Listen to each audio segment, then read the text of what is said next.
Good evening and welcome to the Be Yourself Unapologetically podcast. I'm Becca and today we're going to dive into a topic many parents, carers and young people face. The journey of securing an education, health and care plan, or EHCP for short. When a young person isn't the typical disruptive pupil, but someone who struggles internally, perhaps with anxiety, withdrawal, or other internalizing behaviours. We'll explore why that can make things harder, what the research shows, the challenges for teenagers who are diagnosed late, and what you can do. So let's get started. So what is an EHCP and why it matters? An EHCP is a legal document under the Children and Families Act of 2014 that sets out the educational, health and social care provision that is required to meet a child or young person's special educational needs and disabilities, or SEND. It's a powerful tool because it provides statutory protection and can bring in resources and support that may not otherwise be available. The process begins with a request for an EHC needs assessment. Once the local authority agrees, they gather evidence then to decide whether to issue an EHCP. And the reason I'm going through all this tonight is because we've tried a few times and we've not managed to get one. So I want to make sure that you all know the process, and if I can help in any way for it to run smoother for anybody else, then this is what I'm trying to do. So by law, once the assessment is initiated, the process should be completed within 20 weeks. But sometimes there's particular exceptions. But what many families find is that while the laws are in place, the reality is often a lot more complicated. It matters because for young people whose needs are not obvious, especially those with internalizing behaviours, getting timely support can make a big difference in educational engagement, mental health and long-term outcomes. So what are internalizing behaviours and why do they matter? So when we talk about internalizing behaviours, we're referring to patterns of emotional or psychological distress that are directed inward rather than outward. And this can include anxiety, depression, withdrawal, low self-esteem, excessive worry, or a child who is very quiet and compliant, masking difficulties rather than being overtly disruptive. So there's a useful summary. Internalizing and externalizing behaviours are two broad categories used to describe how children and young people may express social, emotional and mental health, SEMH. Internalizing problems may not be immediately disruptive in the classroom, but can significantly affect a child's well-being and ability to engage in learning. The issue is that whereas externalizing behaviours, say aggression, defiance, are often visible and trigger responses, internalizing behaviours can be hidden, and therefore the young person may fall through the cracks. And that is what's happened with my daughter. In the context of SEND and EHCPs, one review warns that children and young people with SEMH needs, including internalizing behaviours, often face challenges in identification, assessment and support. So what this means in practice is that if a teenager is quietly anxious, disengaged, avoiding school, and perhaps suffering in silence, their struggles may be less visible to teachers, schools, and even to their own parents. This invisibility means delayed recognition, delayed support, and possibly delayed EHCP assessment, and that's even if it's agreed that they can be assessed. So why it's hard when your child doesn't lash out. So let's unpack some of the specific challenges when the young person is quietly struggling. A. Recognition by school and professionals. Schools are more likely to notice and respond to behaviour that disrupts learning. When a student is withdrawn, avoiding class, or quietly anxious, it might be attributed to, it's a phase, or their lack of effort, or a lack of engagement, rather than a clear SEND need. Some research indicates that the single biggest factor in whether a child gets an EHCP is the school they attend, how proactive the SENCO is, and how willing that school is to seek support, additional support. But even in the case of my daughter, the school have tried to seek support so many times, and my daughter just does not fit the boxes. So in the review of parents' experiences of EHCPs, one barrier cited was if the children did not previously have a statement of SEN, the older system, the experience was worse. So my daughter was meant to get a statement in primary school, but it never happened. And we've been fighting ever since. But this is why I want to talk about this, and this is why I want to let you know.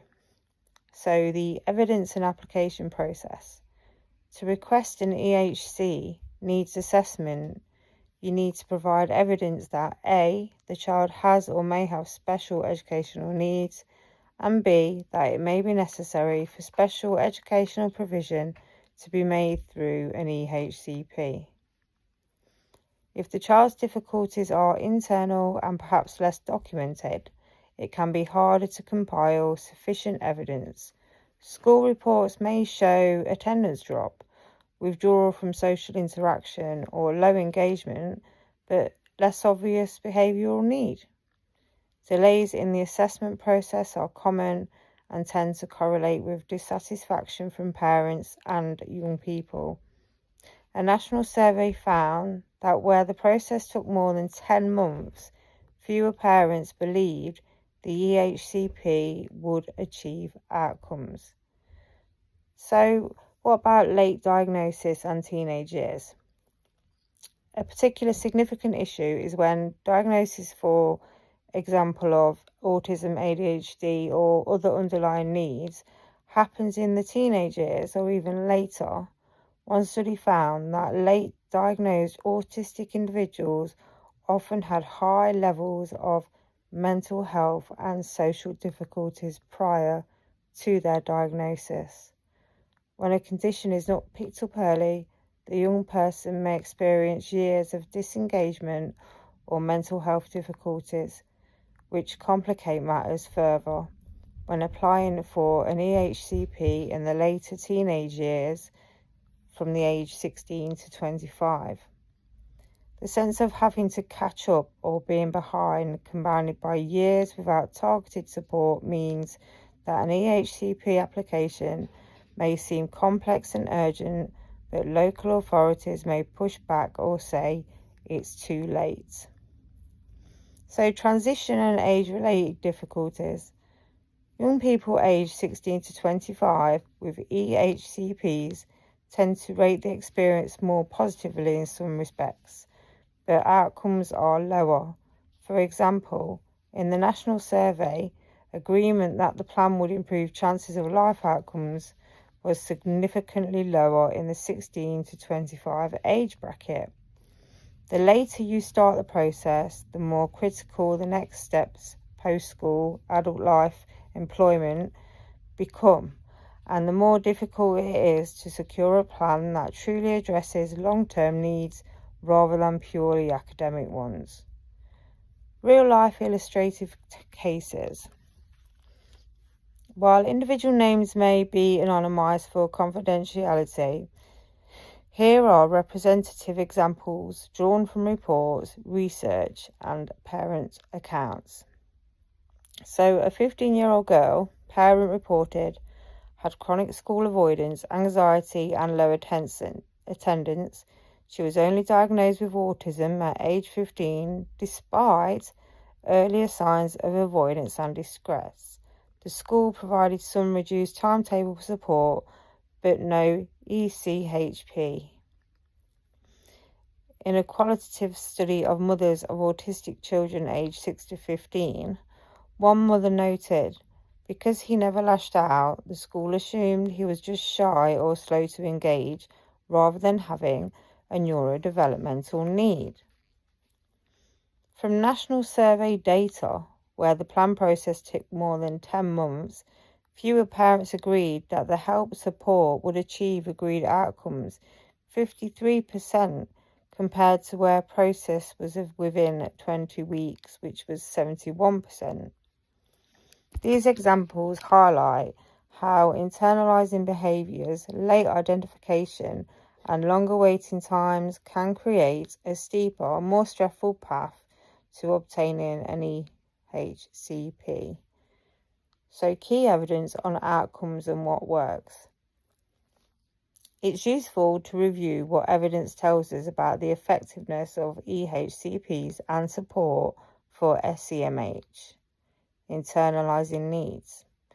In the national survey of EHCPs, around 62% of parents, young people agreed that the help support described would achieve the agreed outcomes. However, the review of the SEMH needs found that identification of internalizing behaviours is inconsistent.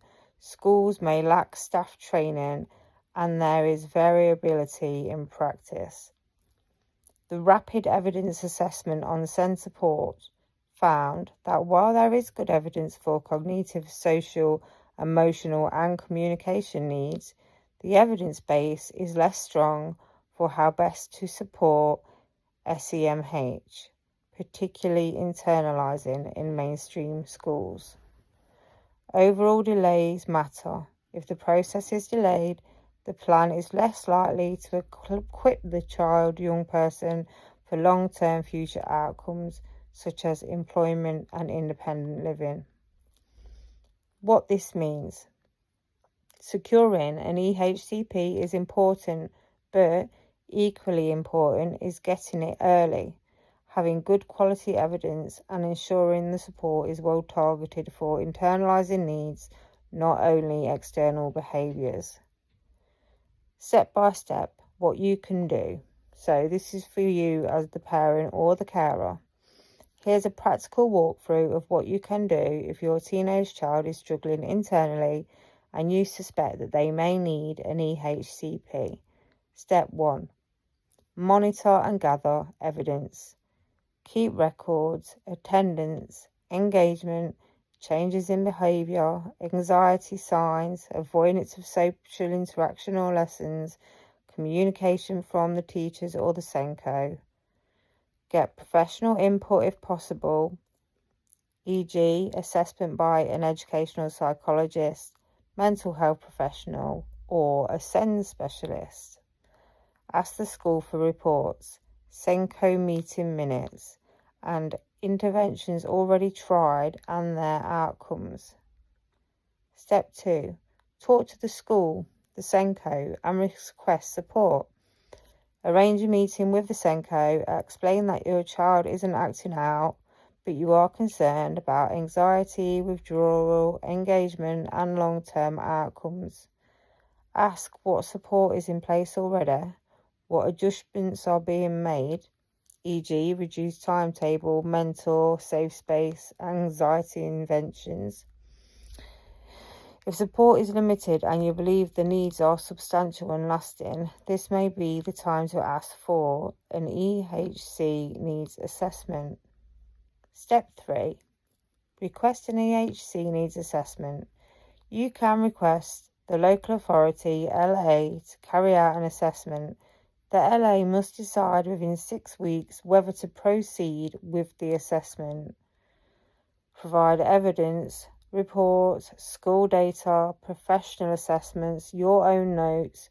Use the legal test. Child has or may have special educational needs, and it may be necessary for special educational provisions to be made. If the LA denies the request, you have the right to appeal to the SEND tribunal, which is called SENDist. Participate in the assessment and drafting. If the assessment is agreed, professionals will gather advice from school, health professionals, social care, if relevant. Ensure your child's voice is heard. Even if they are quietly struggling, ask what their wishes and feelings are in an age-appropriate way. When the draft EHCP arrives, review it properly. Are the needs correctly described? Are the outcomes meaningful? Is the support specified clearly? We haven't even got to the assessment process. So I've never even seen a draft EHCP because we've never got that far.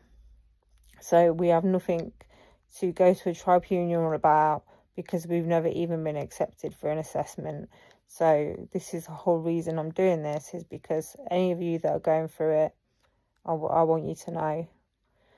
So when the draft EHCP arrives, review it properly and make sure that the needs are described, the outcomes meaningful, if the support specified clearly. It may state things like reduced timetable by X, anxiety mentor, small group support, sensory breaks, counselling. Luckily, my daughter gets all this at school, else we would be screwed. We really would. Review the final plan and review annually. Once finalised, the EHCP becomes statutory. Ensure the school college implements the support. So the annual review must happen, but if things change, like worsen or improve, you can request an interim review. Especially for teenagers, ensure the plan covers transition to adulthood, further education, employment, independent living. The research shows outcomes are weaker for older age groups. Special considerations for teenagers diagnosed late or with internalising needs. So let's focus on the teenage years, say age 13 to 19, where things get more complicated. When a child is diagnosed late or only supports are requested late, there may be fewer years of schooling left, so the urgency increases. The impact of earlier years of unsupported difficulties, anxiety, withdrawal, disengagement, means the young person may be behind academically, socially, and emotionally. The study on late diagnosed autistic children found high levels of mental health and social difficulties pre-diagnosis. Teenagers may be more self-aware and possibly reluctant to engage with support, or may mask their difficulties, making the case even more complex. The outcomes for 16 to 25 age group with EHCPs are lower. Fewer believe the plan will improve their chance of employment or independent living. Given the age transition planning matters, the plan should include next steps: college, vocational training, apprenticeships, supported internships, and not just class-based interventions. Emotional mental health support should be built in. Schools and colleges often lack capacity. This sometimes delays or limits provision. Barriers and challenges you're likely to face. Here are some of the barriers that come up again and again. So, delays. Local authorities are under pressure and many families report long waiting times. For example, more than 20,000 cases waited longer than 20 weeks for EHCP. EHCPs. The invisibility of needs. Because internalizing behaviours aren't always obvious, there may be more scepticism about the level of need or whatever it warrants an EHCP. School variation. Proactive nature of the school matters. Some schools push for EHCPs, others resist. The child's school context influences the outcomes. Cost and inequality. There are inequalities in who gets an EHCP, and affluent families may have more resources to push applications. Quality of the plan. Even where an EHCP is issued, there is variation in quality and in how well the plan is going to be implemented. Mental health interplay. If a young person has anxiety, depression, or other mental health issues, this can complicate the SEND identification and may require greater coordination between educational and health services. So, tips for making your case stronger. Here are specific tips to strengthen an EHCP application when the young person is struggling internally. Use data, attendance figures, number of lessons missed, changes in engagement, standardized test scores, teacher comments on participation or interaction. Capture the voice of the young person, their own description of how they feel, what they find difficult, i.e., I find large group lessons overwhelming. I avoid lunchtime because I feel anxious. These are the kind of things that my daughter says, so I'm using them as examples here. Show history. Evidence that this has been ongoing and not simply temporary. Whether other interventions, support were tried and their outcomes. Link to impact on learning. Explain how anxiety withdrawal is affecting progress. For example, falling behind, not submitting work, not accessing the curriculum. Highlight future risks. Emphasise, if support is not put in place, what this means for post-16 employment, mental health, well-being. Seek professional support. Educational psychologist, mental health professional or SEND specialist who can provide a report. Prepare for review and transition. For teenagers especially, include what the outcome should lead to, college, supported internship, independent living, and how support will bridge to adult life. Consider the appeal path. If the application is refused or the plan inadequate, then you may appeal to SENDIS. Know your rights. So finally, I want to emphasise, while the system can be challenging, many young people do benefit hugely from having an EHCP and the right support. Even if the route is tougher, when the needs are internal and the diagnosis late, it is absolutely possible to secure an EHCP and to turn the trajectory around. The fact you're here asking these questions, gathering evidence, advocating for your young person, that itself is powerful. Adjustments and targeted support can make a real difference. When a young person feels seen, understood and supported, engagement can improve, confidence can grow, and long-term outcomes are stronger. Don't lose sight of their strengths and interests. Use the plan not just to address deficits, but to build on what they enjoy and can succeed in. Collaborate with the school or the college, professionals, the young person themselves, which aligns with best practice. The research emphasis, the importance of whole school awareness, staff training and collaboration. Thank you for joining me on this episode of Be Yourself Unapologetically. I hope this has given you a clearer picture of how the EHCP process works, especially when a young person is struggling internally rather than with obvious external behaviours. If you're going through this journey, remember, you're not alone. The system has its hurdles, but with persistence, clear evidence, and good advocacy, you can make a difference. Please do share this episode with anyone who might benefit. And if you've got any questions or want us to explore a related topic, drop me a message or comment. Until next time, stay strong, keep advocating, and above all, be yourself unapologetically. Bye for now.